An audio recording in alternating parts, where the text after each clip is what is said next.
Mic'd up with Mikie Mahtook. Got the boys in. I got Lloyd. We got J Mitch. We got Jackie Boy. He tried to jump up and he might have knocked it in.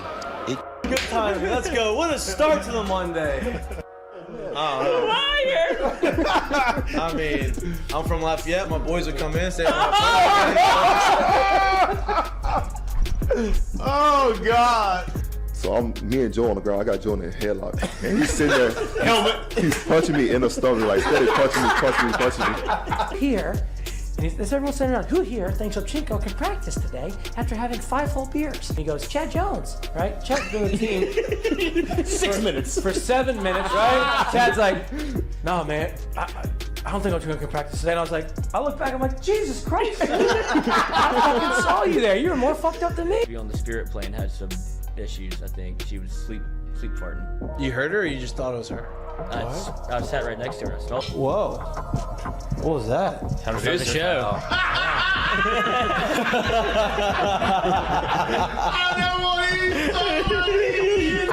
Well, what happened? You had in a circus or something. 6'3", I'm waiting. Like, I don't even know what I'd be doing.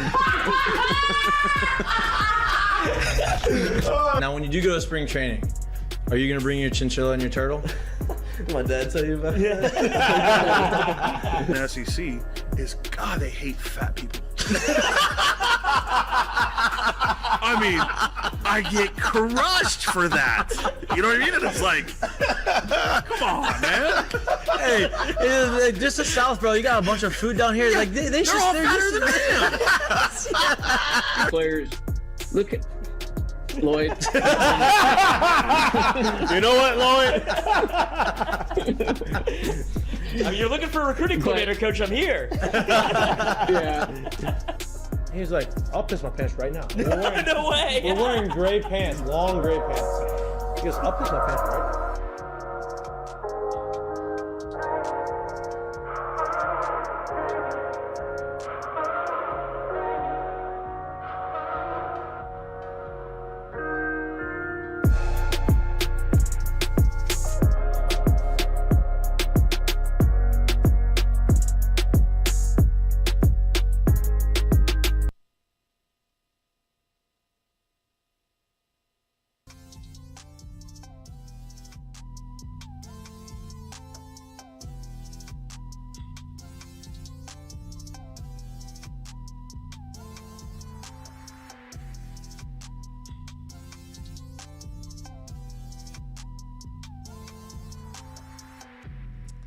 Hello. Good evening. Welcome back to Mic'd Up. Today is a Monday, July 17th. Have a big show for you today. Big, huge, humongous, and humongous show. Colossal, as Lil Wayne would say. All right. Since like gaining weight. It's just colossal. You hear me like? With a little lighter flick. Wish you had that. Big show. We got 2 transfer portal recruits who are coming to LSU on the show. Justin Loer coming in, left-handed pitcher from Xavier coming in 6:20 via video call. Well, that sounds way better. Thank you. And Mac Bingham transferred from Arizona, coming in at 7 p.m. via video call. He is on vacation with his family, so we are very honored that he takes a little time out of his break to talk with us and talk about what it meant to transfer, why he transferred to LSU, coming from Arizona. Obviously, Jay has the history of being from Arizona as well. Was that the reason why he came? Did he want to come because of the SEC? We're going to ask him all of those questions. It's all about the 6-figure payday they're getting, right? Yeah, apparently. Yeah. That's what's happening. So Everybody, does. you come here, you get 6 figures. I guess that's what what the rumor is. We'll ask him. That is not true. We'll ask him. I'm sure he's not going to tell us. Probably not going to ask him that. Luke Hill, transfer from Arizona State, who is from Louisiana, has officially announced he is going to Ole Miss. We talked about that last week. That's where we predicted him to go. Congratulations to him. Good luck to him in the future. But we're here to talk about guys who transferred to LSU. We're running through these Heineken headlines before Justin comes on the show. SEC Media Day started today. Brian Kelly got on the stage and had his time to answer questions from the media. The three players that represented LSU were Josh Williams, Mekhi Wingo, and Jaden Daniels. All three answered questions through Media Day. When SEC Media Day starts, that's kind of like the unofficial start of football season. They really start ramping up here in the next week and a half. So we're going to get into some football conversations, mixed in with some baseball conversations, mixed in with some weekend conversations. Some interview conversations. Mixed in with a lot of stuff that we usually do, a lot of nonsense that we usually do on the show. So get ready. Brace yourselves for a show. Who knows where it's going to go. Lloyd is on one today, I think. He's eating some Mike and Ike's. He's got an energy drink, and he's hydrating. So he's doing all the things necessary. F45 today. A great Monday for the kid. Yes. Haircut tomorrow. He's giving me more energy, which is I need because I had a long day. I'm happy. I'm going to bring you. Look, you walk in the door, bring your personality. That's the motto, right? And I'm trying, and I'm working on it, and I'm bringing it. How was y'all's weekend? Was y'all's weekend good, Jay? We was chilling this weekend. Chilling, huh? Kicking it this week. Hey, it's been hot, Coach. Yeah, it's been hot. Like, how hot? I haven't had many summers in Louisiana recently. Oh, you were on the golf course. That's why you know. You have first-hand account. I mean, look. I didn't go outside once. We had. I can tell. I got in the pool Saturday. But I'm tan as hell. Oh, tan. I color corrected. Okay. You can't judge people off the color of their skin, Jared. Whoa. Jesus. Okay. But yeah, it was hot. I mean, we went through. There's a stretch of a few holes in the golf course this weekend that was basically Hell's Kitchen. It was hot. But I feel like I said, I haven't been here that often over the summer, but it feels like this summer is like abnormally hot. Hopefully, it doesn't mean a lot of hurricanes coming in the fall. It's been hot, bro. Let me tell you, there's been a couple times I walked outside this summer, and it's been so hot that first off, within 3 minutes, I'm mad. Mm-hmm. Within those 3 minutes, too, now the thought has also gone through my mind, like, there's just no way in hell that I chose to be outside in this growing up. There's just no way it was this hot. It's got to be hotter now than it was when I was a kid. There's no way. Global warming. That's how hot it's been this summer. I mean, it is. Tell me if I'm crazy. You know that temperature has increased on average by like 0.02 degrees or something crazy. Outside, but so I've been my ass. Yeah, move that decimal one place to the right. But am I crazy? You are crazy. When I drive to F45, I turn the air conditioner off in my car and get a good sweat base in on the 10-minute drive. Why would you do that? Just to get myself mentally locked into what I'm about to do. That would make me not want to go. Yeah, I would just keep driving by. I wouldn't even stop if I did. No, that's the point. It makes this so when I walk in, I feel better than what I did previously. So now I'm happy to be here. Whatever works for you, man. Whatever works for you. That's not something I would do. But whatever works for you, whatever you think you need to do to get yourself motivated to work out, I'm proud of you. I've done a lot of things to trick my mind. Yeah, not that. That's not one of them. That is not it's a good one. No, it's not. Speaking of tricking your mind, our boy is in the chat.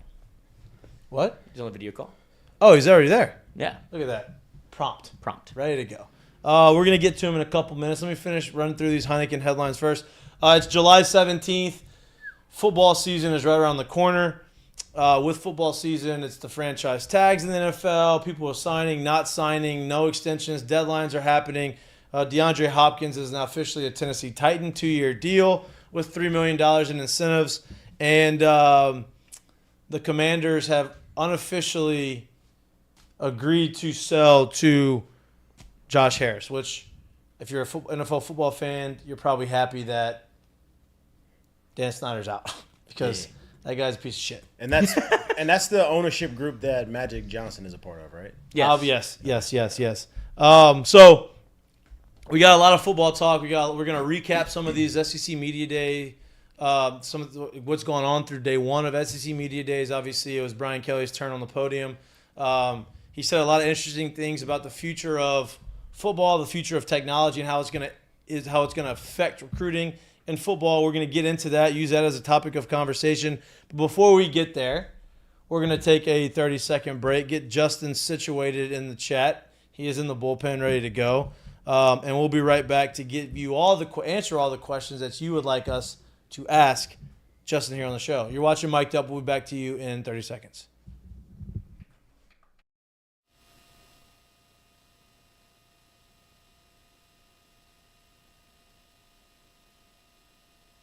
That we were doing the Heineken Silver now, which is very good. Listen, can you put the camera over there? So see if you've seen the show last week, Heineken Silver is the new product that Heineken is promoting, right? If you look at it, we had this huge beer tower with all of the cans that they had given us. They had given us 2 cases of beer just to promote it. We're getting obviously some more stuff. And if you watched it, we had 2 of those. And they were, boom, can you hear me? Really high. If you look at them now, they're not near as high as they were, which goes to tell you that somebody has been drinking some of the beer in the studio, which is a good sign because it shows you that the Heineken Silver is very good. And it is their light beer. It is refreshing. It is 95 calories. It is equivalent, and I don't want to compare brands because Heineken is a sponsor of ours. They are a partner of ours, and I'm not a huge Heineken fan, to be honest with you. But whenever they came here and said, hey, you need to try these Heineken Silvers, I was like, oh, this is good. This is easy. It's easy to drink. So I started drinking them. Obviously, other people started drinking them. Thank God that we got some more delivered so that we can continue to have display. But shout out to Heineken for their sponsorship. We appreciate it, and Heineken Silver for being so good.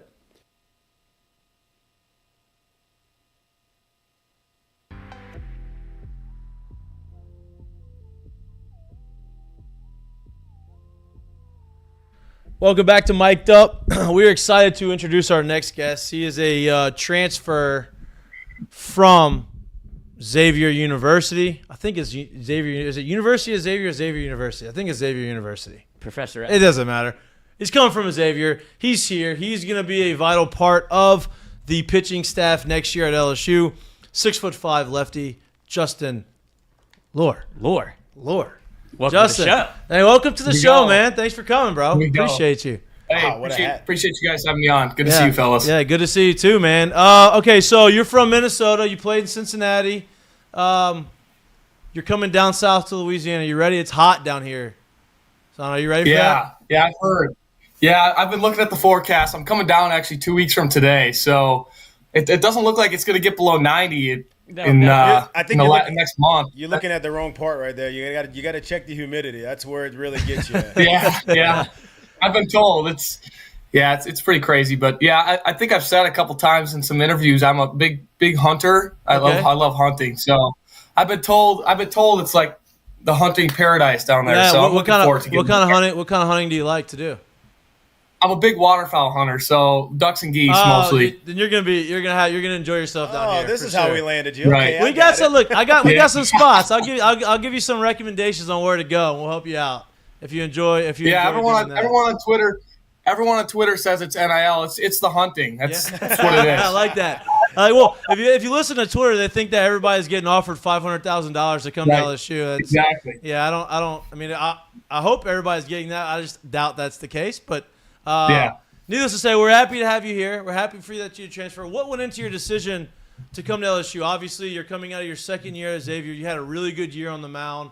What kind of went into your decision to come here to LSU? Obviously, they just won the national championship, so that couldn't have hurt. But I'm sure that you were having conversations before you really made that decision. So, what ultimately made you come here? Yeah, so I actually got to come down to the Super Regional against Kentucky, and just kind of got to experience that whole atmosphere. I mean, I actually was talking to Paul Skeens after he pitched on that Saturday, and was like, "Man, there's more people in this stadium right now that were at any of my games all season." He was like, I totally relate, Air Force and very similar, in terms of mid majors, Air Force and Xavier, and it was like, how do you turn that place down? How do you turn down the fans are there? They're interacting with every single pitch. It's like, the ball, it's a ball off the plate and they're like oohing and ahhing, like, man, this is crazy, man. Like, I've never experienced anything like that. And then to go with the coaching staff, like, they were so cool. And obviously I committed here when we didn't even have a pitching coach yet. So I think that can maybe says a little bit about how, like, amazing the place is. And just, yeah, it was really a no-brainer for me, to be honest. Justin, you had 2 years at Xavier. Your first year as a freshman, it was pretty solid. You had a sub-4 ERA, but you made this enormous jump from freshman year to sophomore year, and your numbers this past year were not just good, they were great, right? You had a sub-2 ERA. You had a ton of strikeouts compared to your innings pitched. What do you attribute to that jump, right? Because you had a solid summer in the Northwoods League, and you come back, and then you have this huge jump forward, right? What do you attribute to that jump? Was it just kind of getting more comfortable on the mound, just experience in college, or is it something that you tweaked in your preparation or your delivery or something like that?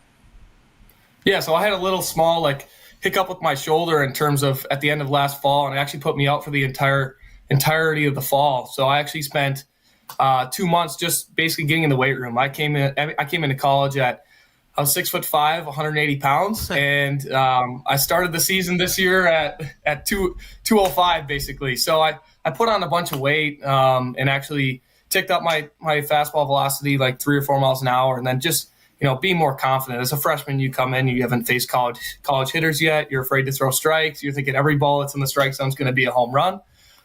So I think it's just more of a confidence thing. So yeah, I just really grew into my body and just learned how to pitch in a confident way. And that's kind of what I think I attribute to my success this year. Going forward, Justin, do you see yourself basically staying along the same programs and the things you've done, or is there certain things within your game specifically that you see yourself targeting, trying to get better, to kind of push yourself forward again to make another jump as you jump into the SEC this coming year? For sure, yeah. So one of the things that I think, this is weird because Coach Johnson's a hitting coach, but along the lines of when I was on my visit, they want me to start. So basically we're looking at developing a curveball. So I'm mostly a 3-pitch mix guy right now. So I have a fastball, curveball, or fastball, sinker, slider, changeup, and they're looking to develop a curveball that I could just flip in there to get ahead of counts, just to show something else other than my slider, because my slider is my out pitch right now.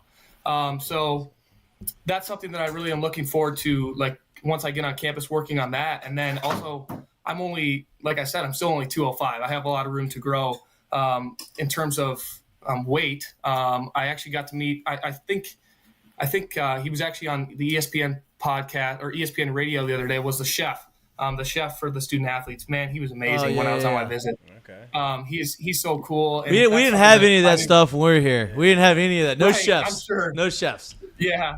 Right. Yeah. So that's something that just improving my nutrition. That's something that I think can take me to the next level. And I think that's something that Paul really also said was something that made him, take that next leap. And I'm gonna hopefully use that to my advantage as well. So you're saying only 205. Yeah, I caught that. Was the jump from 180? That's 25 pounds. Really slickly, you just kind of just kind of jumped in there. Talk to me about where you've been when you showed up to school. Were you a late bloomer? Were you always 6'5"? Did you grow some inches too? Like, what kind of went into this whole difference in body style right now? Mm-hmm. Yeah.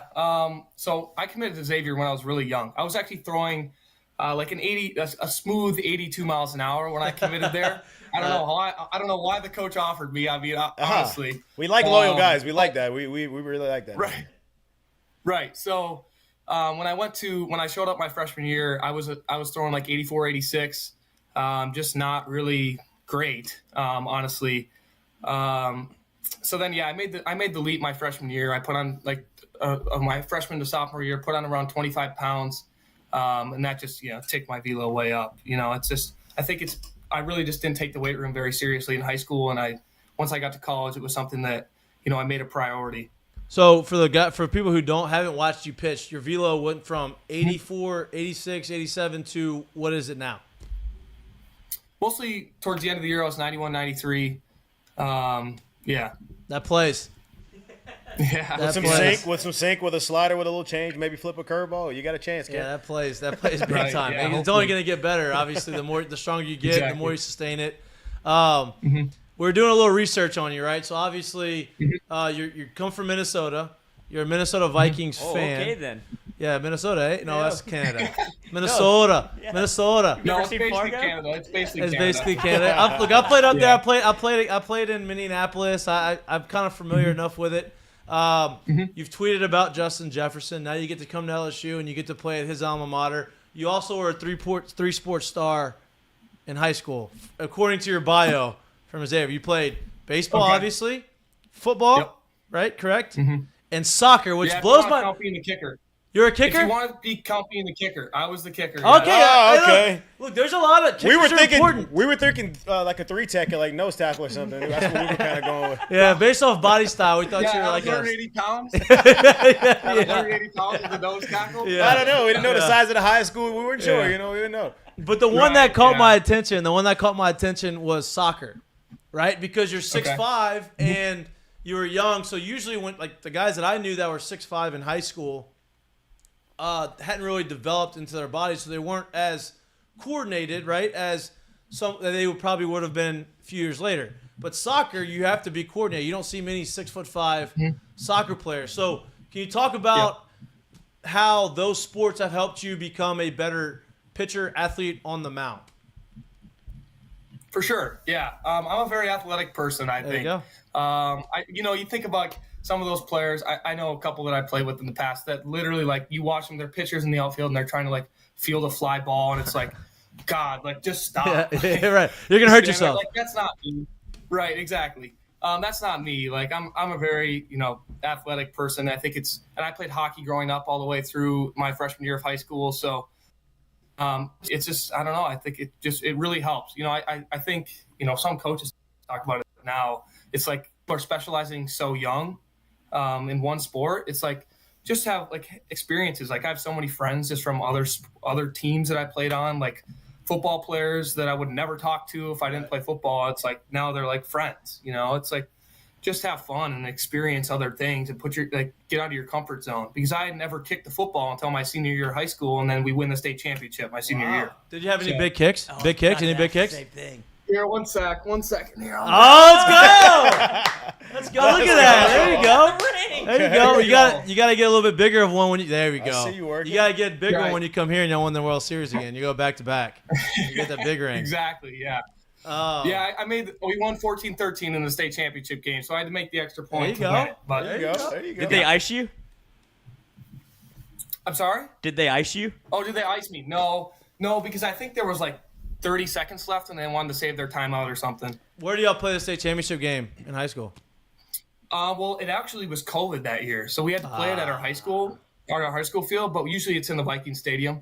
Yeah. Speaking of the Vikings, have you been watching quarterback documentary with your boy? I did. I already watched all of it. How do you like it? I like it. I think the general consensus in Minnesota is everybody kind of dislikes Kirk Cousins. Right, which I don't get. I don't understand that. We got to get his pain tolerance up a little bit. He gets a lot of hate. He does get a lot of hate. I mean, he's one of the most accurate.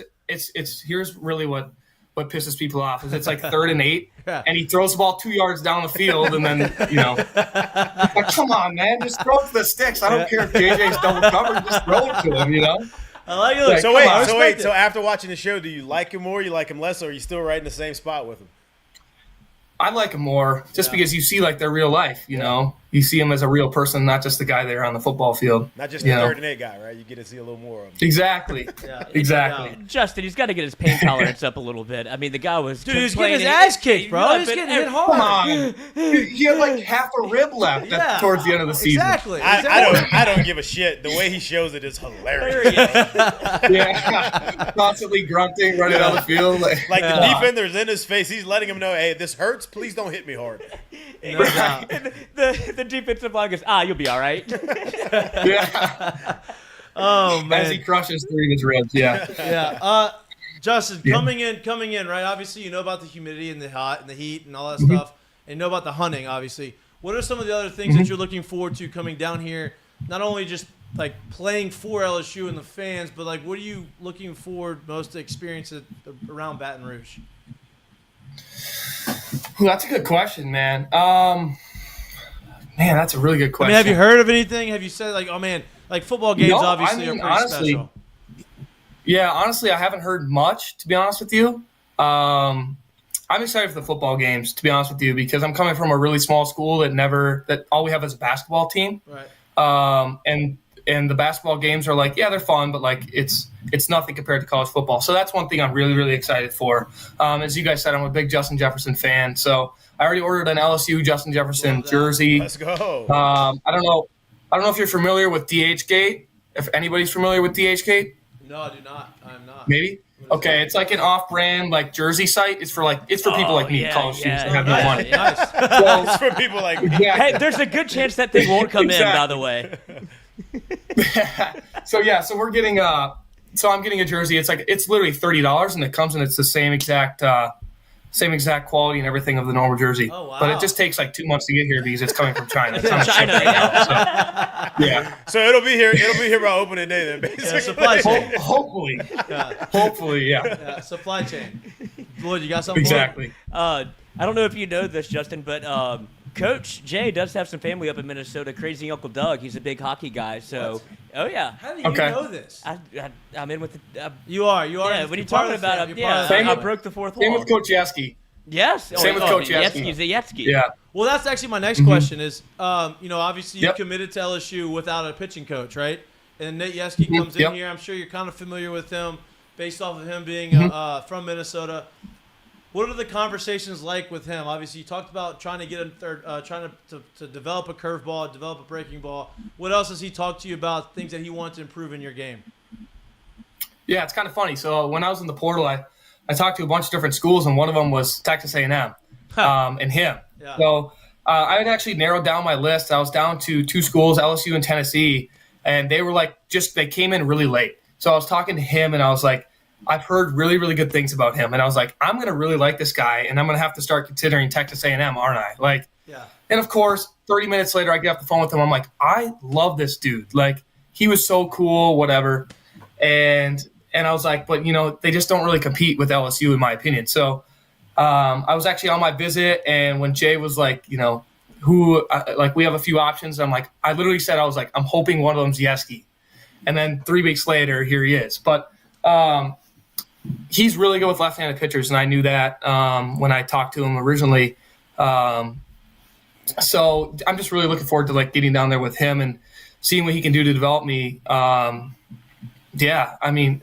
Just an awesome dude. And what he's told me so far is this is my first summer home since we're not playing any summer ball right now in a long time. He's like, just be a kid, go to your cabin, play catch with your dad, whatever. We have plenty of time. The difference between Xavier and LSU is we don't start fall ball till October here. And when we get on campus at Xavier, it's immediately we start, scrimmages and whatever. So you have time to build your arm up once you get on campus at LSU. So he's just have fun. Don't, obviously lift. That's what I'm doing now is I've already put on. I'm already I left the season at 200 pounds. I'm already 212 now. It's you just out here work. You just work, yeah. It's just a lot of breakfast is my thing, Me too. I'm 6 eggs. Mine too. I'm a big breakfast. I'm 6 eggs, 3 sausages, and some yogurt and a protein milk for breakfast. It's it's perfect, And that's the thing that I liked about him. He was just so laid back and just have fun right now. We'll get to work when you get to campus, So I guess my question to you is this: is obviously it's a big decision to put your name in the portal. You make that decision. That part of it's done. You talk to a lot of schools. Is there a specific time that you could point to where you knew, the decision was made in your mind? I know this is where I'm going. I'm going to go ahead and make the decision now. Yeah, kind of how the timeline worked out for me was I went to the Super Regional, and then the following week, a few days later, I took my visit to Tennessee, and I was only taking 2 visits.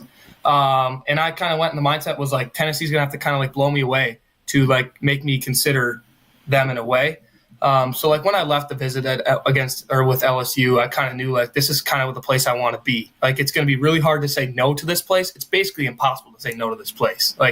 That's the way I looked at it. So it was once the visit with Tennessee was over, it was kind of I'm sitting in the airport. I'm on my way home. I'm okay, I'm going to LSU. I know that this is what I want to do. So that's kind of when it hit me, and it was a pretty easy decision towards the end.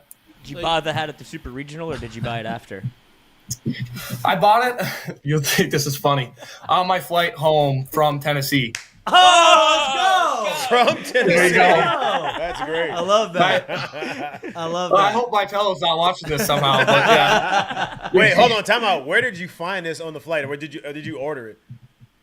I ordered it. Okay. Yeah, I ordered it. It's 47brand.com. It's my favorite hat brand. Yeah, great. I was That's a wondering great- if it came from the same brand, the same company you were just talking Chinese about. website. You just got it in like yesterday or something. No. You mentioned that LSU wants you to be a starter. Was that when you went into the portal? Was that something that was important to you? You went in the portal saying, "I want to be a starter wherever I transfer to," or is that something that you were open to doing either one? I honestly want to do whatever is best for the team to win. That's kind of how the mindset I had at Xavier too. Like I thought I was going to be a starter going in, but then they were like, "Hey, we need you to close and pitch the most important innings at the end of the game." And I was like, "Okay, if that means that we're going to win and we're going to go to a regional, then I'll do it." That's the same mindset I have now. Like some people want to say, you want to be a starter because it's better for your draft stock. It's like who cares? Like let's just win right now. Yeah. And obviously it's something that I want to do. Like being a starter, it's better because you can get in a routine. You can, it's just better. It's overall nicer to be a starter in my opinion, because you don't know when you're going to pitch when you're a reliever. You can't lift on certain days because you're afraid you're going to pitch the next day, So it'd be nice to be a starter, but I'll do whatever it takes to win. I'm a winner. So yeah. You mentioned you talked with Paul Skeens a little bit. Did he have any influence on that? Because he was obviously coming from Air Force, was a catcher, then a closer, and then he comes to LSU, and he's obviously the Friday night guy. Did he mention anything about kind of finding your way through the rotation, whether it be in the bullpen or being a, pseudo starter or whatever it may be for whatever's best for the team? Yeah, so Paul's kind of a cool story. So one of my best friends from high school actually went to Air Force as well and played there. Is actually one of Paul's good buddies there. So I got his phone number and I was texting him a little bit before I even came down. I was actually texting him that Saturday, literally 30 minutes before I thought was supposed to be the first pitch. And then it kept getting delayed and delayed and delayed. I'm like, dude, you're pitching in 30 minutes. Why are you texting me right now? And then I went on Twitter and saw it got, delayed. But yeah, he kind of paved the way for people like me to make that jump to a bigger program. So he did have some influence in that and showing how well they can develop transfer guys and, how it worked out for him. So I'm obviously, it's a tall ask to do what he did, but I'm looking to have success in the same ways that he had. Did anybody recognize you whenever you came on your visit? Because that's about to change immensely.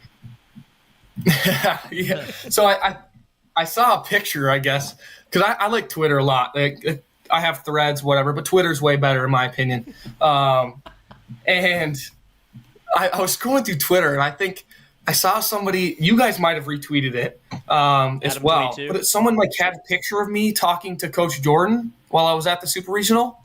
I was standing in the tunnel or something, and they're like, "There he is!" They took a picture of me. I'm like, "What? How do you know who I am?" Yeah, that's normal here. Yeah, get ready. Come on. The media coverage here for Right. just college baseball is pretty special, man. It really is, and it's I don't think there's really any other It's place like it in the country. It's unmatched. Yeah, it's unmatched. Yeah. No Yeah, doubt. it seems like it's really cool. Well, dude, I appreciate you coming on. We're gonna have you on the show a lot more. Your personality is electric. I love it. You kind of understand the concept of the show. We're not very serious, but we try to get the information out of you, get you feeling comfortable. Feel like kind of part of the boys, part of the squad, right? So, Right. Yeah. man, good luck to you. Looking forward to seeing you when you come into Baton Rouge. When you're in town, hit us up. Love to show you around, give you recommendations, whatever you need. But you're gonna love it down here, man. The fan base is, like Jared said, unmatched, and it's a very, very, very fun place to be and play. So, looking forward to you. Pumped that you're part of the squad, part of the group, and looking forward to watching you pitch, man. Yeah, thanks for having me on, guys. Anytime, bro. Take it easy. All righty, see ya. Later. Alrighty then. Okay. Okay. What a personality. He just came in here and stole the show. He's comfortable. I like it. He's comfortable in his own skin. No doubt.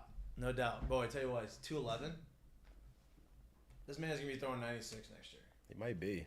And it's so funny, too, how, I guess at the end of the day, you don't have to know that much baseball, but you got to kind of know a little bit of baseball. When he tells us he's got a 3-pitch mix, and he's like, they want him to work on the curveball. We all looked at each other and said, starter?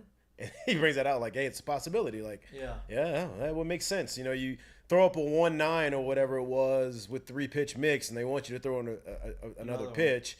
You would think that means, hey, we want you to be able to get extended outings out of there. So, and it makes sense too because he started in the Northwoods too. No doubt. He's I mean, they're stacking the rotation. They're stacking the pitching staff with a bunch of lefties. Yeah. Right, and so lefties are a dime a dozen. It's hard to find good ones. And we have a bunch of them. I feel like. I mean, a dime a dozen means that there's a ton of them. Yeah. There's not. It's a diamond in the rough. Yeah. That's more of the thing. Yeah. Few and far between. Dime a dozen. The elite ones that come to college, usually you have to get a lefty and you have to develop them. Kind of like Justin, right? Guy who comes into school that's projectable and you develop. You don't usually get the ones that are elite, like like Cam Johnson that we just got out of high school, because those guys are taken high in the draft and they're gone. But we are getting a ton, and I think it's going to bode very well for. I didn't know that Nate Yetzke was a left-handed specialist. That was new information. So I knew that he had a lot of success with left-handed pitchers, right? Like you look at A&M, those when they were there started to pitch really well. Their lefties started dominating towards the end of the year in the postseason SEC tournament. So I've heard that, but it's nice that he has that reputation because lefties are very a dime a dozen. A dime a dozen in the rough. I said that and I was like, I don't think that's the right one. I'm not going to let you get away with that. I don't think that's the right phrase right there. Lloyd was ready to pop off. I know he was. I know. He looked at me and I was like, at least you didn't cut me off. And then you said, okay, you're wrong. Yeah. That's okay. I'll admit when I'm wrong. I'm wrong a lot. I'm wrong a lot. But even when I'm wrong, you know what? Just keep going. You know what? But yeah, so mixed in with this baseball conversation, we're going to talk football. We have Mac Bingham coming in. Lot to live up to now. 20 minutes. What? Yeah. I mean, look, he's a little bit more. I think he's a little older. He's a senior. He's going to transfer in. He's going to be a senior. He was a all-conference player. I mean, he had really good numbers last year. He's a center fielder, outfielder. We have a lot of spots open in the outfield. That is going to. There's 2 spots that I think I would imagine are available right now: center field and right field. Joe Bear just announced, obviously. Right. Which I think we all anticipate. I mean, do you think they're available, or do you think that there's time to be split there? You still got Pearson coming back. Pearson's in left. You still got Kling coming back. And I think Kling will play center or right. And then you have that other spot, which you'd imagine he's going to be the front runner. Mac Bingham's going to be the front runner to play. Right? Mac's not coming here being with the numbers that he has and not expecting to get the initial chance to start. Right? And obviously you got to play well and you got to earn your spot. But with those 3 guys, I think you have an elite outfield. And so you're going to have more speed in the outfield than you've had in the last couple years, right? Obviously, Dylan can run, and Pearson can run. Pearson wasn't in there all year. Joe Barrett worked his way into being more athletic in the outfield, but Mac can run. Paxton can run, and Pearson is showing you right now in the Cape that he can fly because he's getting down the line. He's stealing a ton of bases.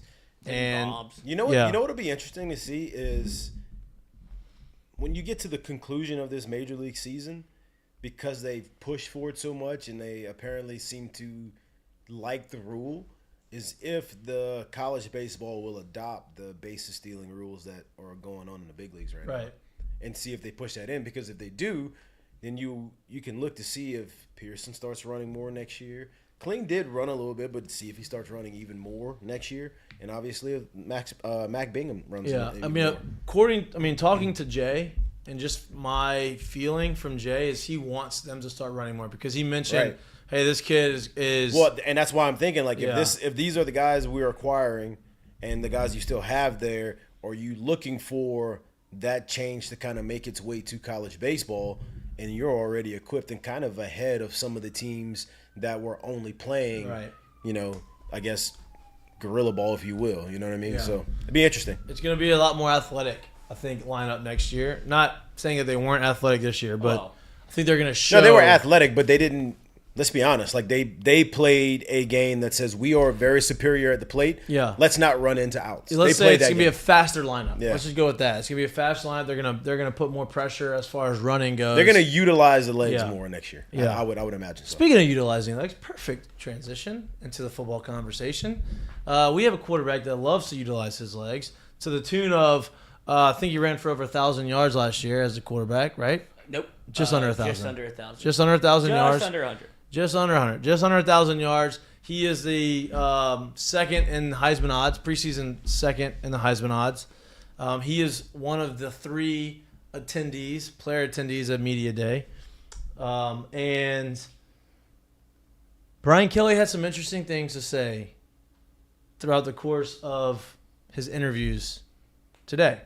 One of those is, I think what I've enjoyed most from Brian Kelly is when he speaks with a purpose, but he's very honest and open about his answers. Like, he's not going to sugarcoat anything, and he's not going to say things that you may just want to hear. Like, he knows when he can say something, when he can't. And part of that is he talked about LSU seeing where they stacked up against Georgia, right? Seeing how they stacked up against Georgia in the SEC tournament, in the SEC championship. And he said, "Hey, we weren't there. We're not there. We're gonna be there, right? The guys that we've brought in, the recruits that we've brought in, like, we're a whole hell of a lot closer now than we were last year, and we're gonna see how close we are when we get on the field. And as they continue to progress and progress and progress, he is going to, the team is basically, he said, the team is going to show you how good they are and where they stack up compared to the Georgias and the Alabamas and all those types of things, right? Another thing he mentioned, right, was the future of football and the future of recruiting. And with technology and AI and NIL and all those types of things, like, there is something, like, all of that that's going to affect everything. Work, normal life, football, all these types of things. And some coaches, Eli Drinkwitz from Missouri, says, I haven't even thought about it. Well, you're dumb, because you should think about it, because it's not going away. And then Brian Kelly basically says he has thought about it, and he's already started to think about how that will benefit recruiting, how it would help them start locating guys and help maybe expedite some of the process of recruiting. And to me, that is a sign of a guy who's very intelligent and understands where the future of everything is going. So I thought that was pretty interesting. When there's a problem and or a trend, if you will, the people that are looking to figure out how to solve the problem and put it in action, and or how to provide what the trend is calling for, are the people you want running your programs. Yep. Like, this is literally just that simple. Because those are the forward-thinking ones that's actually going to push whatever is going on forward and put your program at the top of those situations. LSU would have been a walking, like, headline if you had asked that same question to Les Miles or Oh, no doubt. Edwards wrong. Like, they're baiting the wrong guy now. Yeah, right. Like, you're not going to get him to slip up. He's going to be very calculated in things that he said. We've talked about that all of last year, right? We've also talked about we also talked last year about, okay, what's going to happen going into next year? What's going to happen next year with the quarterback position? Oh, everybody wants Nuss to be the starter. People wanted Nuss to be the starter after the bowl game.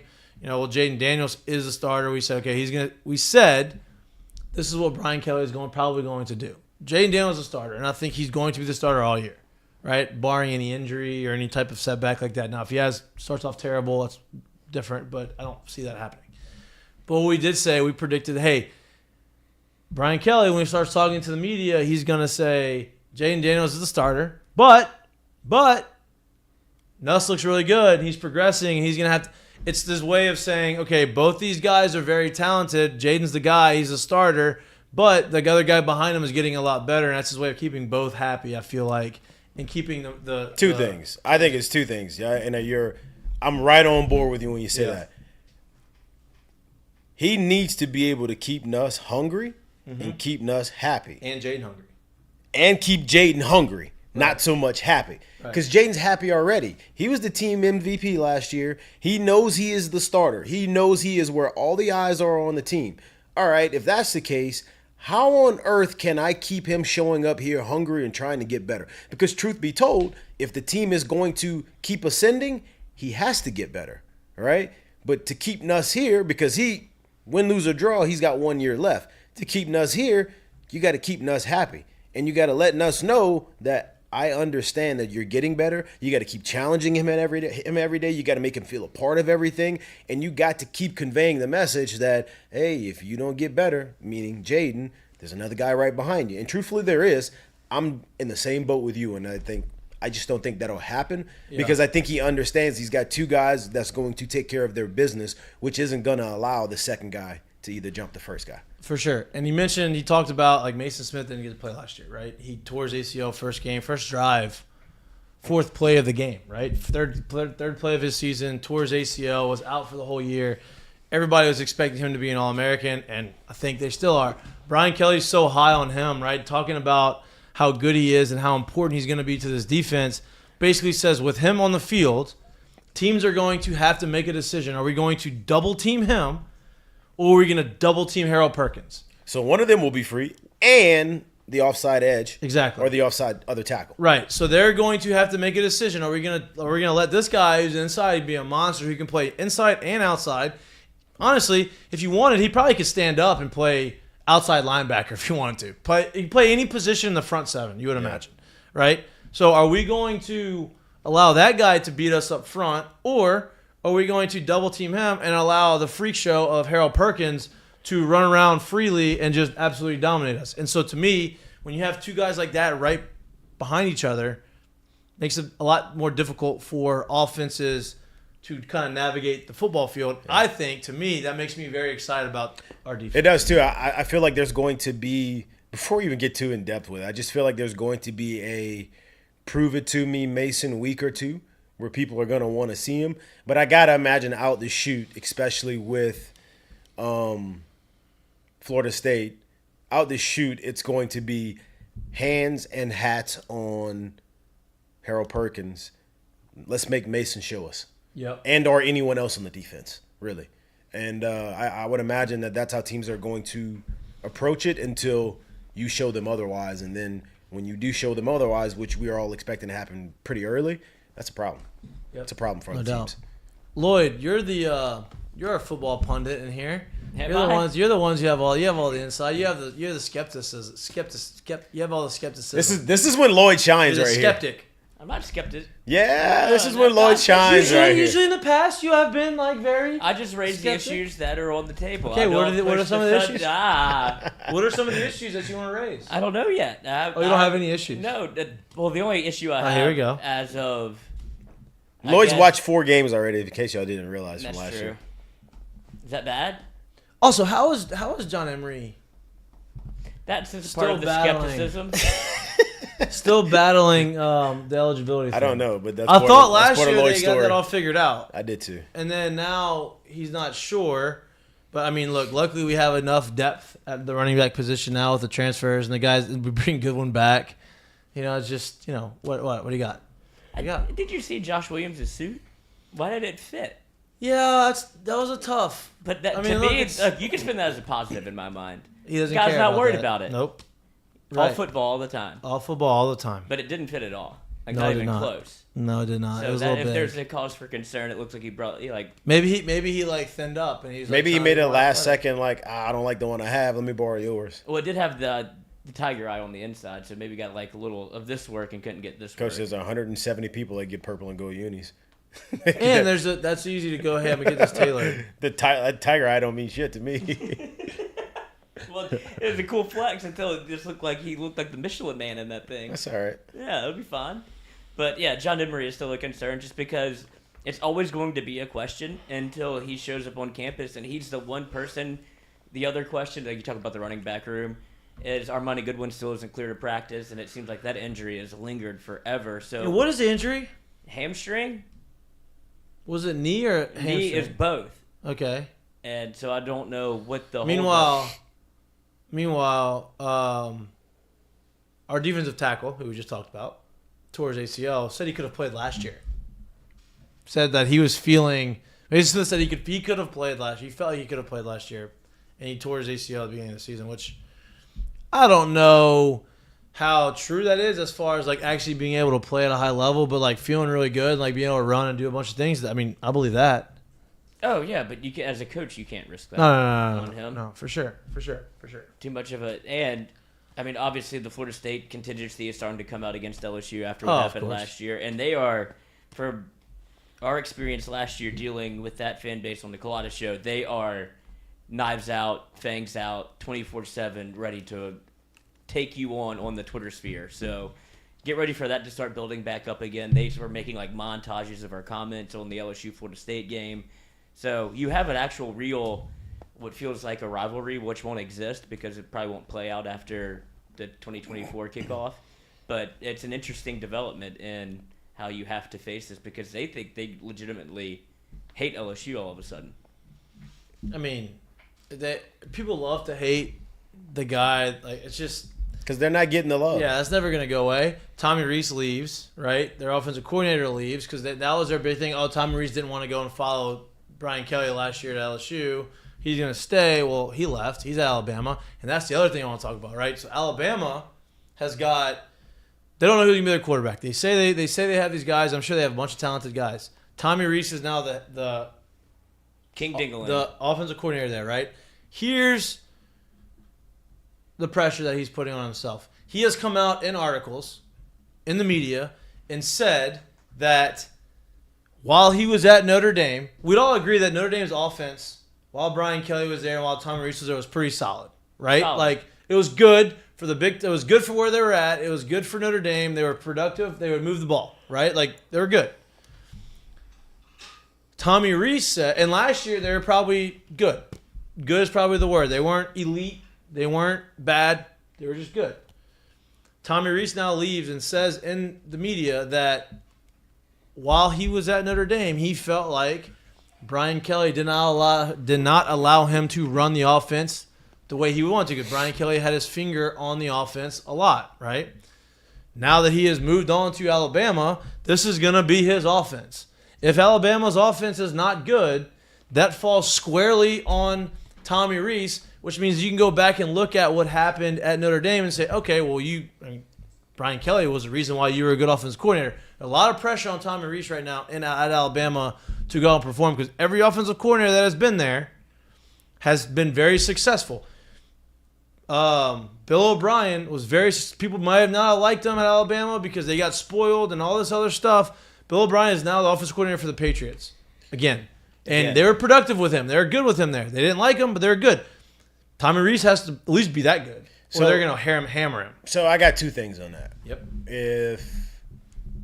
If Brian Kelly had his finger on it as much as Tommy Rees kind of says, look no further than the start of LSU season and see how much they quote-unquote struggled with new direction, new leadership, new voices, new terminology, and everything, right?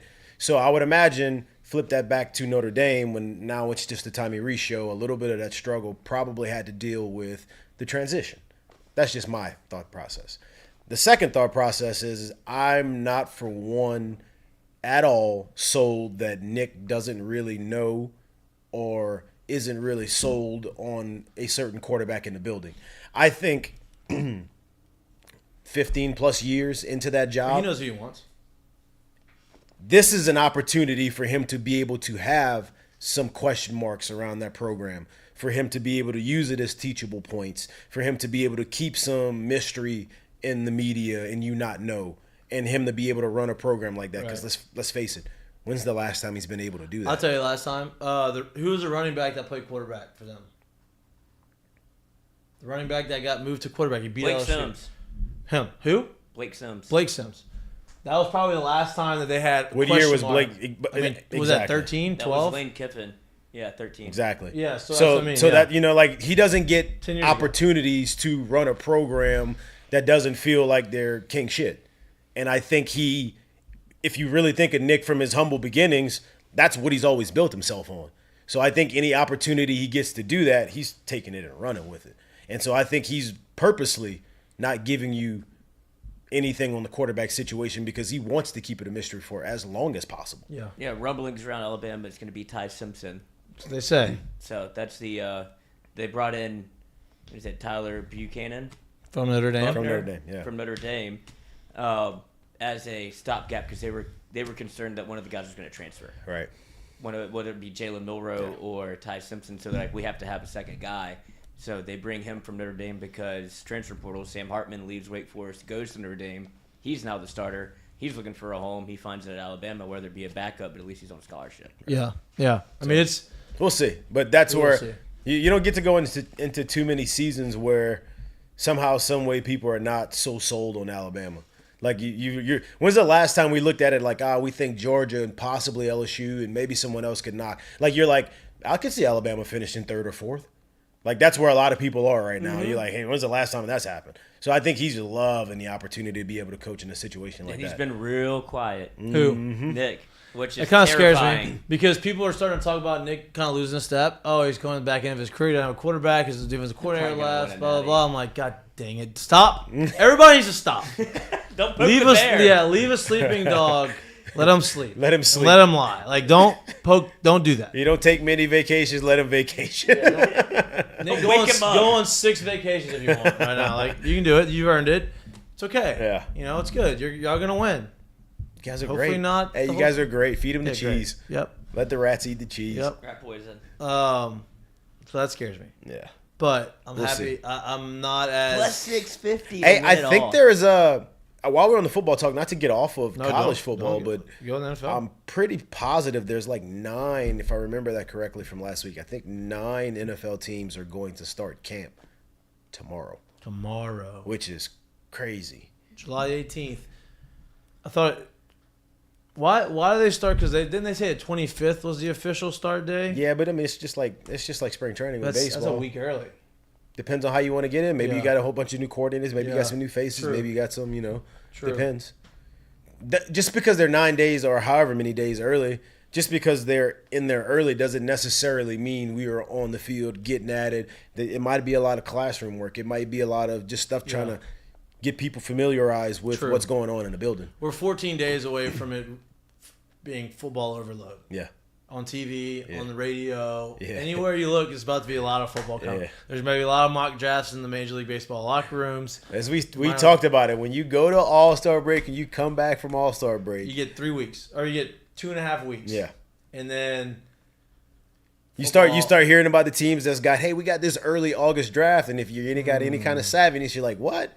Y'all crazy. Yo, I'm trying to hold that thing out for as long as possible. Labor Day. What you mean? Till Labor Day. Like, nah, we're not Till doing Labor that. Day. But this is when the mock draft start. Right What about happens? Right about when what camp happens. open up. Jordy obviously just got back from Vegas, and he said that they had Nussmeier on the board for Heisman odds as well. A flyer sure. on I mean, like why not? 50 to 1, and Yeah. I was like, you should. Anytime you get 50 to 1, you should take it. I mean, I'm not. Because this is what we were saying. He's literally one play away with Jaden Daniels' play style. Right, but I mean, what if that one play happens in the 5th game? Like, Right. Yeah, I mean, he comes in, lights the world on fire, do it in the 5th Still game. not gonna get Yeah. the title. No, I'm we're just not. saying, 50 to 1 odds. You Whatever you say. $10 win $500. Is our boy Mac in there? Yes, he is. There he is. Before we get to Mac, before we take our 30-second break, our first interview, or both of these interviews today are brought to you by our friends at EVCO. EVCO Development is a civil. Listen, I hope to God there's not any hurricanes that come through in the fall. But if there are, With this weather and the amount of how hot the water Hey, is. no. easy don't do with that. Don't do comment. that. Don't say that. No, okay, no, stop no. it. As an insurance guy, I do not want Don't do that. hurricanes to come through, sir. right? But if there are any type of storms that you need some help with cleanup, EVCO Development is your company. Civil construction company based out of Lafayette, Louisiana. They specialize in new multifamily construction. They specialize in site drainage, earthworks, site clearing, which is where the hurricane cleanup, where all that comes in. If you have any of those needs, give them a call at 337-534-4675. Again, that number is 337-534-4675. Tell them that we sent you, and they'll be extremely nice to you. Hopefully give you a deal. Okay, we're going to take a 30-second break, get Mac situated. I know he's on vacation. Don't want to take up much of his time. Get him situated in the on-deck circle, and we'll be right back. You're watching Mik'd. We'll be back to you in 30 seconds.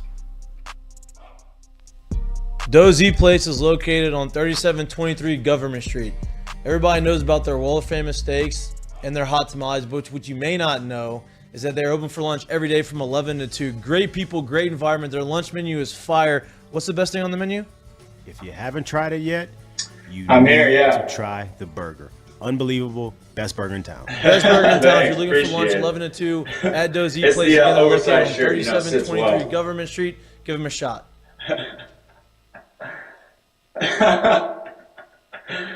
So it sounds like I gotta get ready for the Hurricanes.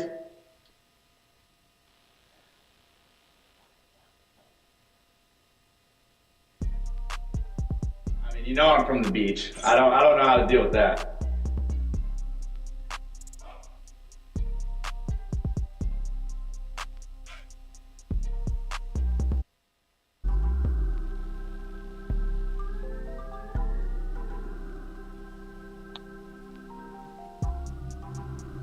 Welcome back to Mike. That was a no countdown finger point to me.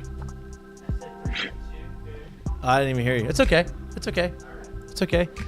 Welcome back. Did you hear me? Yeah, he got the Men in Blacks on. He didn't. Welcome back. That's my fault. That was on me. Welcome back to Mic'd Up. We are excited to introduce our new guest. He's on vacation with his family. We're not going to keep him for too long because I know he probably wants to entertain the family and be relaxed during vacation. But Mac Bingham, 2020 Collegiate Baseball Freshman All-American, 2023 Pac-12 All-Conference, hit 360 last year, is now a LSU Tiger. Mac, welcome to the show. Welcome to LSU. We're pumped to have you. Thank you for coming on. Yeah, thank you. I'm excited to be here. We're excited to have you. Where are y'all vacationing at? I was just in Seattle. Played some golf out there with my brother, and now I'm in the Bay Area. Are you a good golfer? guy. Oh man, I wish I can too. hit it far.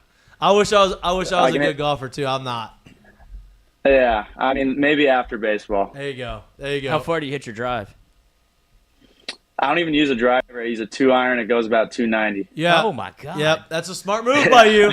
Smart look. That's That's about right. We just talked about that. I think I need to hang my driver up for a couple rounds and just start hitting the irons. Yeah, I didn't bring my driver or 3-wood. That's smart Smart. man. I usually leave my driver at the window too. Smart. Coach. I did. Smart man. I know what I'm good at. That's not one of them. I love that. I love that. Mac, you were at Arizona for 3 years, right? And you were, I guess, COVID kind of confused me. 3 years? Yeah, 4. 4, yeah. Well, just COVID doesn't count. Whatever.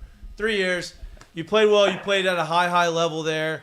You end up not getting drafted. You come to LSU, and you make your decision to come play here. Obviously, Jay was at Arizona. Was he the reason why you came here, or was it a host of other issues? I mean, other reasons too. He was definitely a big part. Obviously, I know the entire coaching staff now. Now you guys got Yeski. Yep. So it's just a comfortability aspect with that. On top of you guys being the best baseball school you can ask for. I mean, fans and the play itself. So it's really hard to pass that up. On top of the coaching staff being a group that I'm comfortable and really do enjoy. Did a little research on you. Our producer Loer, who's very good at his job, did some. Pervert. What? Jesus. Me. I'm talking about me. Hey, yo, take it easy. Yo. Did some research on you. We're a sports show. You That's were right. a two-sport star in high school, right? Obviously, you played football, you played baseball. Your family's full of athletes. You have football players, you have lacrosse players, you have a bunch of athletes in the family, right? How nice. Nice. How Nice important? feet. How important to you think in your development as an athlete was playing both sports? Because you played running back and you played linebacker and you also played baseball. Like, how important do you think that was, and how important was the influence of the athletes in your family to you as your development continued? Yeah, I think on the family side it was huge. I was the youngest in my family by a lot. My brother's 8 years older. My sister's 12. On top of all my other cousins that are much older than me. So I've always been around older kids and playing up constantly until high school. So I think that helped me a lot. And obviously wanting to be with my brother and trying to be better than him at a young age. And I find that the younger kid usually wins that. No doubt, always. And definitely I think football brought a lot to me, not just physically, but like mentally. That's a whole nother ball game. And I think I'm tougher mentally. I think that in the outfield, I go after the ball really well, and I'm able to run with my head down and look up and find the baseball like you're playing wide receiver.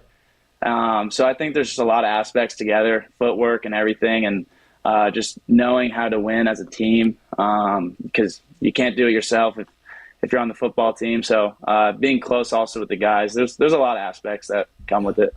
Mac, man, you're a lot like me. You kind of excite me right here with the football and baseball thing. You kind of took the words out of my mouth about what I wanted to ask you, but I guess I'll build on it. When it comes to the football side of it, you talked about the things you were able to bring from the football side of the field to the baseball side of the field. Can you talk to me and how much you've learned in your college days about what stuff you do on the football field that you literally mentally you can't bring to baseball because it's just a completely different game, and a lot of people don't understand the differences of the two? Yeah, I think one of the biggest is playing while hurt is totally different than playing injured, and or you can play injured or hurt. I feel like in baseball, you have that. If you're just a baseball player, you think you're injured, but you're not even hurt. You're just hurt. Yeah, you're just hurt. You're just sore. I feel like building that up mentally and just knowing how to get through that at a young age. And my dad was in the Navy, so he always kind of pushed me. And he wouldn't let me play if I was sick, or he would make me play if I was sick, injured, hurt, anything. It didn't matter if I broke my thumb. I'm wrapping that thing up.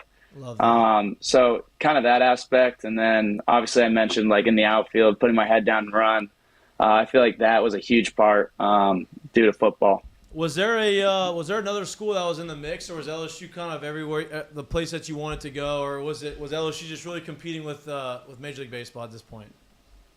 Yeah, LSU was competing with Major League Baseball. I mean, like I said, the coaching staff already love them, and then on top of you guys just absolutely being the best program possible. So I want to talk about that. Obviously, not just the program, right, but the SEC in general. It's kind of become a monster. It's always been really good, but it's become a monster here the last probably 4 or 5 years. Pac-12 is really good baseball conference. I'm not taking anything from that. Obviously, Arizona, y'all have had a ton of success. Y'all been to Omaha. Y'all been in the World Series championships or the finals or whatever. And, you end up making that jump. Was that part of the reason? Was it say, you know what, okay, I've put together some really good years here at Arizona, and I haven't gotten to the level that I wanted to get as far as being noticed or getting to taking the next step in my career as far as going to Major League Baseball? Do you feel like coming to LSU and playing in the SEC and showing, hey, I'm this good, watch me, is that going to help you maybe jumpstart your next part of your career? Yeah, definitely. If I was to go back to college, I 100% put my mind that I did want to go to the SEC and experience that side. It's completely different. I've just committing here, I felt so much love and support from the community, and in all honesty, you don't see that in the Pac-12. And my phone's been blowing up, and I can see that side of it, just the fan base, on top of the baseball being a little different. And it's something that I wanted to experience before I was done with college. Tell you this, man, the fan base here is just like no other. I know you said that you don't see that in the Pac-12. You don't really see that at a lot of schools in general, period. Not just in the SEC. Yeah. Not just in the Pac-12, but even in the SEC. And so you're going to see it. You're going to get a ton of attention. You're going to get a lot more media attention. You're going to get a lot more. I mean, you're going to go in the fall and you're going to play against some of the best players in the country on your own team, right? And I think that, iron sharpens iron. I think that, you've put yourself in a position to make that next jump. You play the outfield. There's 2 open spots, I would believe. In my head, and obviously Jay hasn't said anything to us about who's starting, who's not starting, but I would imagine Pearson's probably got a spot, and there's 2 other open spots. You played center field. Is center field the spot that you want to be, or are you comfortable in all 3 outfield positions? I mean, I'm going to go wherever they want to put me. I played left and I played center. I played left with Jay my freshman and sophomore year. So wherever they want to put me, I'll go for it, and just compete. Growing up in the family with being the youngest and then having the dad in the Navy, you strike me as a guy that's always looking for that edge and always looking for something to get better.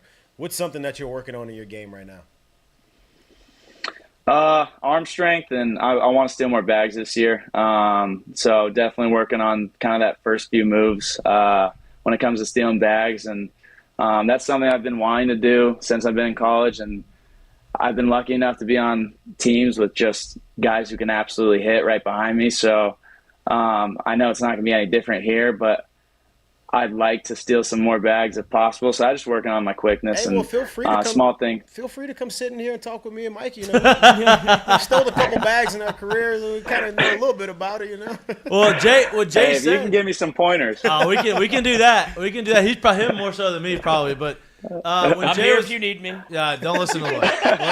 Loer's probably not the guy you want to take a Loer will send you to Yamaha real quick. Don't listen to Yola. But when Jay was talking about, you coming in, potentially coming in, obviously we couldn't say anything. We wanted to give you the opportunity to announce it to everybody before, we broke the news. But he mentioned, he's like, man, this guy can fly. He's a 15, 20 stolen base guy. I'm looking at your numbers. You obviously only had 7, but you mentioned, we had some guys that can bang, so you weren't running. Baseball nowadays, for some reason, they don't like the running game, which I am against that. I love running. I love putting pressure on the defense. And so he's already coming in here with the mindset that you're going to come in and steal a bunch of bags. So it seems like y'all had that conversation about you wanting to do that and him saying, yeah, I want you to do that too. Is that something that went into that decision?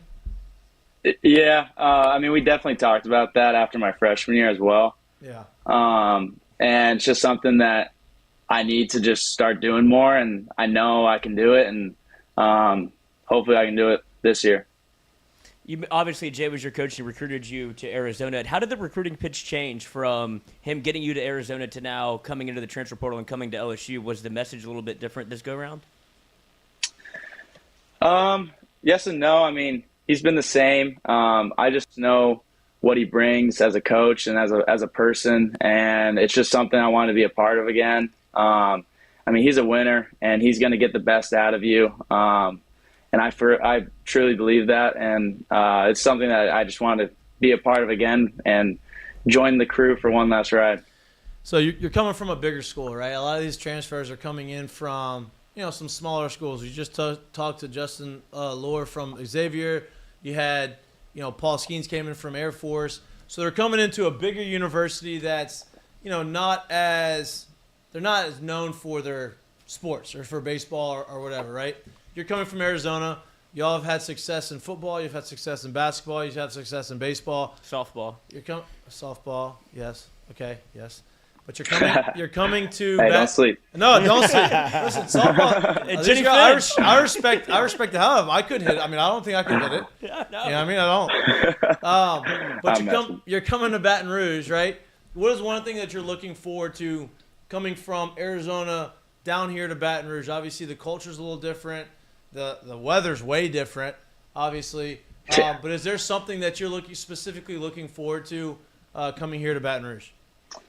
I'm fired up for the football games. That's something that I've been waiting for so long. I told my mom I want to go to a football school, and can't get you much guys better have than it that. all, and yeah, exactly. So this is something that I've just been fired up. My dad and brother actually, when I was telling them about possibly committing here and just not going to pro ball at all, they already looked up the schedule and they know they want to go to the Auburn game, and that's the game. Hey, there's a lot of games that you're gonna be able to go watch that are football. Like Jared played football at LSU. I same way. I grew up a football guy, and doesn't get much better than football games here in Baton Rouge, right? You tailgate now. Yeah. Now Jay's gonna challenge you a little bit. Jay's gonna give you practices on Sunday where you can't go out and do the whole deal. You've played for him. He's like, I know. I know. You get it. I understand that, but he's still gonna. Hopefully, he doesn't give you practice. He won't give you practices on the actual time of the game. He may give it to you in the morning, but man, it's gonna be an experience. Before the game, and I'm there perfectly fine by me. I honestly, when I was playing here, I enjoyed the practices in that morning. You wake up, you practice, you shower, and you just walk to start tailgating at that point. You feel great, too. Feel great. You did something. Exactly.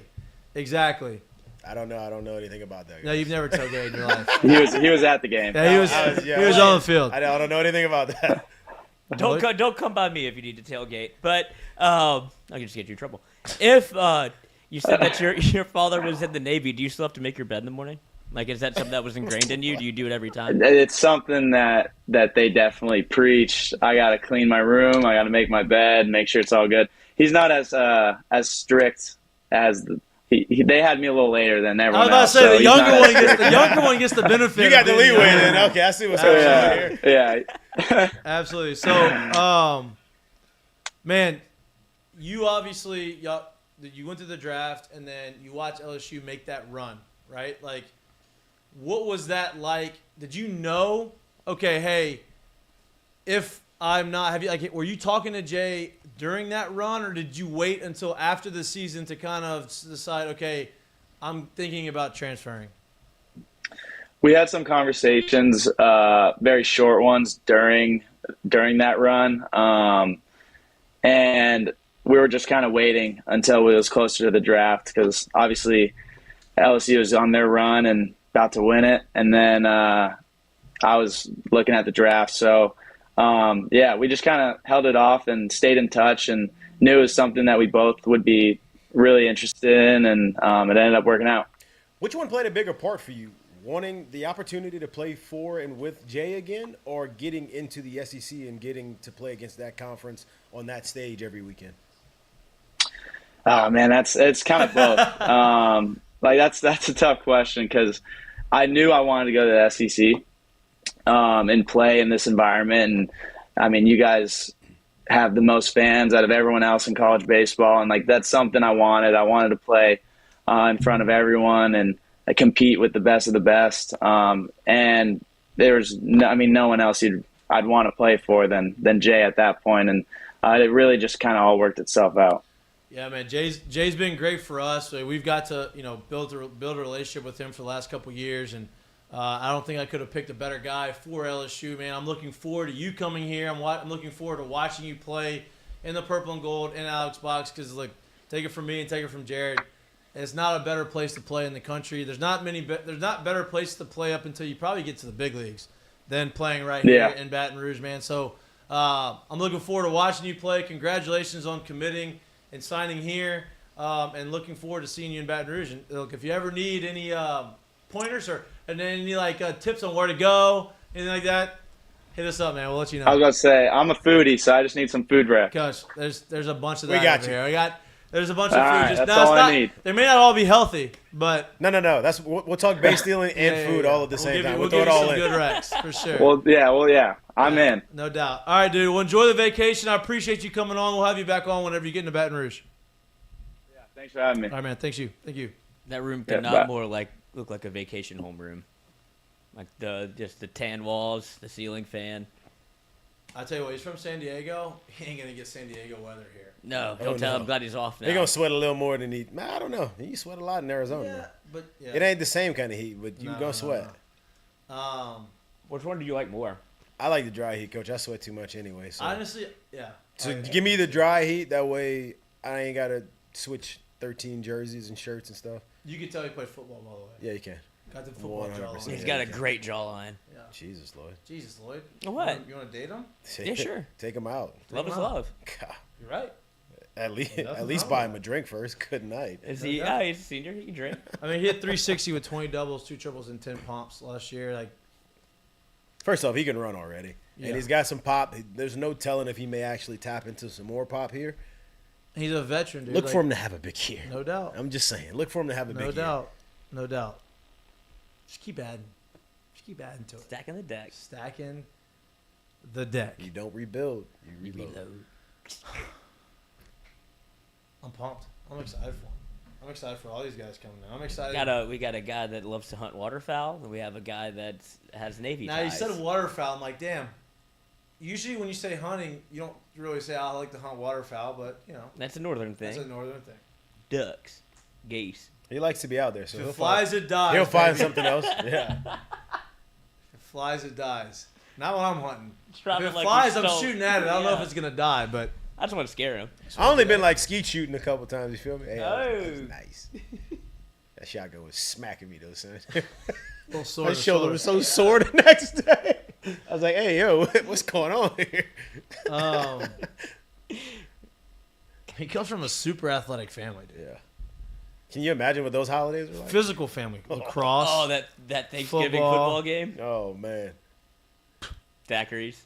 Hey, And he's I'm, the youngest hey, one. I'm gonna call it right now. If he's in the lineup for all 56, or if he's healthy for all 56, he's playing all 56 No doubt. and more next year. No doubt. He That's ain't what it coming out sounds the like. lineup. That's pretty obvious when you talk to him. He's gonna be giving you the side eye if you. He got to come to the field with one leg for him not to get on the field. Like that's where he's at. Some of these baseball guys don't know the difference between hurt and injured. You think he's be drinking? You think he drinks Heineken Silver? Maybe we could drink some Heineken Silver when he I gets mean, if here. he's at the Maybe we'll beach just pour some. We'll just pour some in like a red Solo cup right before and, the game. Right, like no tailgating football season. Hey, try Right this little before Heineken the Silver game. because Football listen, game. That's what he meant by Yeah. don't come by right, me. right. Heineken Silver is light beer, so it'd be good. He could drink a lot of it. He doesn't have to feel like it's too much. I'm not saying that we are going to give him some drinks. Maybe he likes it. Maybe good. Heineken Silver is a good drink. What 4% happens, alcohol, 4% alcohol, 95 calories. It's a good tailgating beer. You can drink it throughout the course of the entire day and not feel like, you're overdoing it. So You're not gonna trip down the stairs. plus they're partners of us and they're friends of ours, and I like promoting them. I saw 2 different Heineken Silver ads today at gas stations. Yep, they're making a run. The Baby. digital ads, they're doing it. They're making a run. You went to 2 gas stations today? You don't have to be at a gas station to see their actual signs. That's like the one thing about gas stations is they make sure they make signs you can see them on the street. Yeah. So I saw that. Yeah. Yeah. Didn't actually go to 2. No. Drove by 2 at least. There you go. There you go, Loer. You're thinking now, kid. Oh. You're really doing it. So did you Before Lloyd, your very eyes. did you watch the Adam 22. no. Oh. I mean, Jesus Christ. I mean, you were on one today. Like you were literally No. at it right Did you now. watch the American Century Championship at all?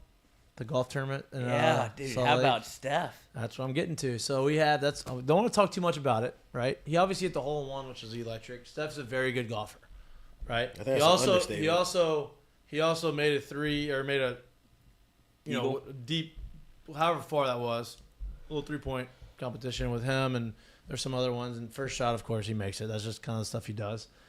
But I thought that was entertaining. I think that's the most fun celebrity because it's good golfers in that tournament. It's probably the most fun golf event outside of the Waste Management Open, where you get Yeah. kind of. I mean, that's what the Live Tour is going for. I would imagine is kind of that feel very relaxed, loose atmosphere. Yeah, but like But it's not the same. You Yeah. don't get the stars don't come out. Obviously, these aren't professional golfers, but the fanfare around it is massive, and so you get this whole different experience where you get to see kind of the curtain peeled back on athletes that you don't really get to see. You know, like Patrick Mahomes on the football field is different than Patrick Mahomes on the golf course. Like Travis Kelce, all those guys, it makes you like them more. Same thing with Steph Curry. You see him get a hole in one and sprint down the entire golf course, and then he pours one in on 18 to make eagle and win. right. It was electric. That's what I want to get to. I don't want to talk too much about it right now because it's got a little. Yeah, Did you see any mistakes over the weekend? Not in the golf tournament, just in general, in life, in sports. Doze give would me a love for you to second. have the Yeah, mistake give of the me a day. I mean, there is a mistake in the day in there, but I don't know if we want to go do that and pile on. But we could if you wanted to. I don't know if mean, that's your yeah. mistake of the day. It is. It's mine. I couldn't All right. find the video for it, It's okay. Mistake of the day is brought to you by our friends at Dozy Place. and I don't even know if it's true. And Conjecture. Alleged Allegedly. mistake of the day. Alleged mistake of the day. Black and blue steak of the day. Okay. I'd say you barely cooked the steak, so we don't know it's not all the way done. I got it. Yeah. So the mistake of the day is apparently Keyshawn Booty is having a tough time at OTAs, and there's a video that had surfaced, which has since been deleted by the account that tweeted it out. But it's Bill O'Brien, former Alabama offensive coordinator, ripping in now offensive coordinator for the Patriots, where Keyshawn Booty was drafted, ripping into him during OTA, saying, this isn't LSU, this isn't that LSU bullshit. Shut the fuck up and line up. And so The video is out there. A little aggressive. It got deleted. I'd imagine. So there was a video. Yes. So like it's not allegedly happened because So it's not he say she say like word of mouth. Like you actually saw the video of those words come out of. Yes. Okay. But it got deleted because combined with the tweet was it's going to be tough to see Booty make it out of camp. Like he's playing for a spot. So that's conjecture on their part. Exactly. But the video did happen, and Bill O'Brien was ripping into his ass, and that's just one of those things where if you've been around Kayshawn and seen him at LSU, it's not surprising. Right. But hopefully he figures it out, which I've said for how many times now? Well, look, you have It was either the best thing or the worst thing. Those types of things happen a lot in football practice, right? Like you get guys that it's heated. Coaches get on you. They yell at you. They make sure that you are doing the stuff that you need to do. Now, if this is continually happening, that's a different story. But to say just because of this one incident means he's not going to make the team, that's hard to say. But it does say that, okay, he needs to – Bill O'Brien's not going to do that the first time he's ever made a mistake. You know what I mean? Like that had to have happened a few times for him to just say that. Yeah, that's that. I guess if that's if that actually happened, that's where my mindset is it doesn't – those kind of words don't come out after one missed bad assignment. rep. Yeah. So they've seen a couple things to where it's all right. Now I really got to jump in him to let him know like it's getting old. Yeah. So which hopefully we'll see. Like camp ain't started yet. Right. But you'll start seeing real reports come out. Yep. Hopefully he rights the ship and he's makes a team because if he can tap into that talent, he's really good. So. And the Pats just missed out on DeAndre Hopkins, who. That was allegedly one of the two teams he was looking at. But the thing is so the reports on that I don't really know if it's much of a missed out, but apparently everybody that offered him was basically giving him what he got in incentives from Tennessee. And Tennessee came with like money that he couldn't match or he wasn't getting anywhere close to anywhere else. So it's almost like the whole market saw this and one team said, nah, we'll go above it, way above it. Right. Well, way above it. I think he's worth it. I do too, because if you get a healthy him, oh, man, that's right. You can go ahead and write him in for 8 to 12 touchdowns. So, absolutely. Yeah, I mean, I think he's worth it. Well, the only thing was his reports coming out of what he was looking for in a team were like well-established, GM, culture of winning, all these things. Like Tennessee somewhat fits that bill. No, but I agree. But I guess my point to it is of those teams that offered him, that offered him, they were all coming in at like less than $5 million a year thing. And Tennessee went way above that. And here's the deal, though. 15? For 2. I think it was like 15 for 2. Oh, yeah, 2 for 30 but with 3 millions in incentives. Yeah, and teams are offering him like 3 to 5 a year. Right. So it was like, I'm out. If he's healthy, there's not a quarterback that he has played under or played for, right, that he has not performed with. And he's not played for great ones. Exactly. It doesn't matter if they're all pro quarterbacks or it doesn't matter if they were the third-string quarterback. He's going to get open. He's going to catch the ball, and he's going to have his numbers, right? And that's the sign of a really good wide receiver. And I think the quarterbacks that are going to be there in Tennessee are better than a lot of the guys he's played with in the past. Now, maybe he liked that fit better. Obviously, Mike Vrabel is the man. Known for being a player's guy, known for being a winner. And so it's very obvious culture was right. huge in this decision because seemingly the culture around the place where he just came from isn't very great. No. I think that there's a stat that Mike Vrabel had more touchdowns than the Titans receiving room. Yeah, so it's obviously now in their thing, it's DeAndre Hopkins has I don't know how many, and I think Mike Vrabel has 12 career touchdowns. Crazy. Does not play offense, was not an offensive player, and then like the rest of them were under like 5. Yeah. The rest of the current Titan receivers. Crazy. Something crazy like that. Mike Vrabel's got 12 touchdowns. Crazy. Unbelievable. Like, you don't think, like, how did people not realize, like, at least the back 5 years when Vrabel came on the field for he's in. plays, he's in. He's going to get the ball. They're going to throw to him sooner or later. Or, like, let's go ahead and stick to him. Make sure you don't bite on the – if he's in, don't bite on the fake. I'd rather running back score than let Vrabel. 12 times. That's unbelievable. T-hook, why whatever. Why whatever. That's on the quarterback. That shows you everybody knew their role, their assignment. All right. Curtain calls. Curtain calls brought to you by our friends at Assured Partners. And? Hopefully that's what – and me. Okay. Hopefully that's why there's not that many hurricanes because that would make our life, a lot more difficult. You got curtain calls? I got one. Curtain call today goes to a certain former LSU football player who was mentioned already in the show, who has gotten to achieve something that a lot of young athletes look to achieve. Look, it's a goal of yours to make it to somewhere where you can play on TV. It's a goal to yours to make it onto a video game. Justin Jefferson has achieved the milestone, if you will, of being a Madden 99. The new video game's coming out sometime soon. I don't know when. He is going to be a 99 rated player on Madden this year, which is, if you don't know, they don't give that out much.